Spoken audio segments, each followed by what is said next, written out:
This is the Ox and Q Show, the classical music version, Ox. Right. Whoa! Where's the rock and roll, man? We need a rock and roll in this. Classical. Have you ever actually You're a classic. Well, there's no doubt I'm a Classic piece of something. work. So let's talk about dishes, Ox. What happened to all the dishes? Oh, man. My roommate moved out, got put back in the, he took a step back. But yeah, he was complaining there wasn't nothing to eat the food on, but all the dishes were dirty in his room. Wow. So yeah, I think that, maybe I guess you could call it lying.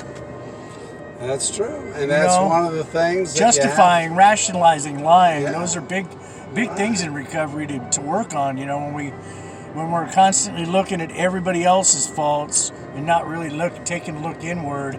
That's what happens. We miss the mark. It's called deflecting. Lie, deny, and blame the other guy. Right. Why should I take personal responsibility when I can blame somebody else? That's right, Paul. Why do today what I can do tomorrow? That's right. Yeah, it must take action. Take action. Right, and then quickly too. I really liked the message this morning. It was good. Yeah, what did Pastor Bob have to say?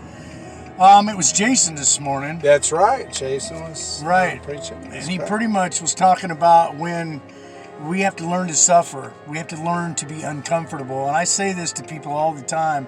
And one of if you really sum up recovery, you got to learn to live uncomfortable. You got to learn how to, it's not if it's going to happen, but when the troubles are going to happen.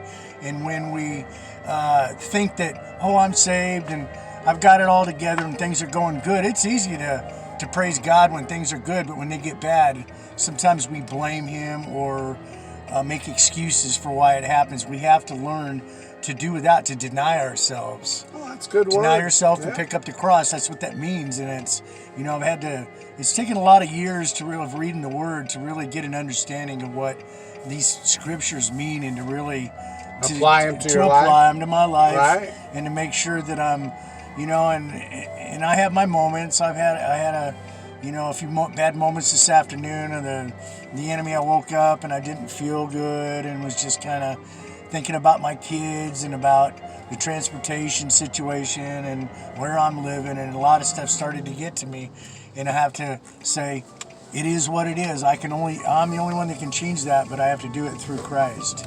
Good. That's a good word there, Paul. That's great, Ox.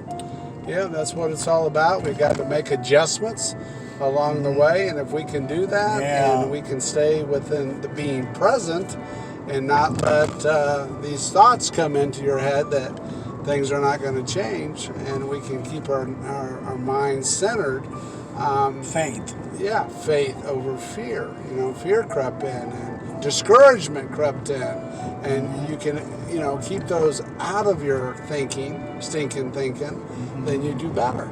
Absolutely. Right. Yeah, I've come to a point in my life now where I've kind of gotten used to being uncomfortable, but I'm kind of worn out from it. I want to start getting more stabilized, where just another little level up. Everything's a step here. That's and a right. Baby step there. You can't get right. it all done, and you can't erase a whole lifetime of chaos overnight, or even apparently in a couple of years. But I'm hoping that I'm getting close. I can feel it coming. I just have to stay plugged in and keep going and keep going forward every day. Amen. Every day get a little something done. I didn't get a lot done today, but I made it to church and the Word sunk in, and I feel like it took some root in me, and I've just that's good. Gotta keep reminding ourselves of all these things over and over constantly.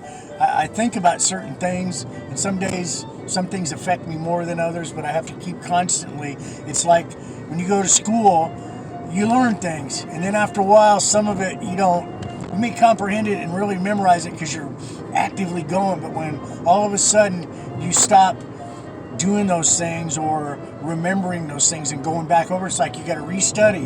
You got to keep constantly. Yep, you got to refresh yourself. Refresh. That's the right word. That's kind of where I'm at right now. I'm like trying to get refreshed in the Word and just keep going so that I make some success.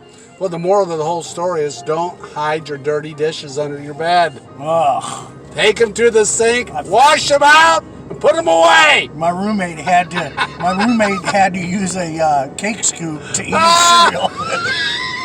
Oh, it was hilarious. Some of the stories I hear. Oh my gosh! I'd like to write a book about all the crazy things that people tell me, man. It's just it's funny. It really is. He was not very happy, but the story was funny though. And this has been the Ox and the Q Show.